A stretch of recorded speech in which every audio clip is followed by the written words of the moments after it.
In sella la sua moto stava andando da Abano verso Padova, all'improvviso ha invaso la corsia opposta ed è stato travolto da un'auto che stava viaggiando in senso opposto. Per il ventenne motociclista non c'è stato nulla da fare. L'ennesima tragedia della strada questa mattina poco prima delle 9 lungo la tangenziale di Padova in corso Boston, all'altezza dello svincolo con la direttrice che porta ad Abano Terme.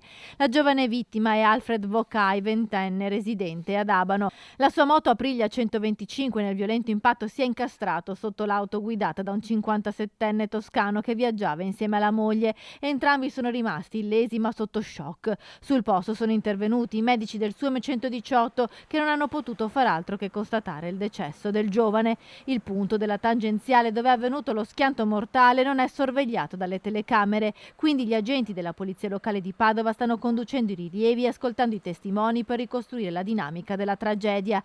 Il conducente dell'auto che si è scontrato con il motociclista, come da prassi, verrà sottoposto all'alcol test e in queste ore sta fornendo la sua testimonianza. Non è chiaro al momento se ci sia anche un terzo veicolo coinvolto che possa aver in qualche modo tamponato la moto provocando la sbandata fatale. Sull'asfalto però non ci sono segni evidenti di frenata o di altri impatti e quindi l'ipotesi che si era fatta largo nei primi istanti dopo l'incidente sembra essere stata esclusa.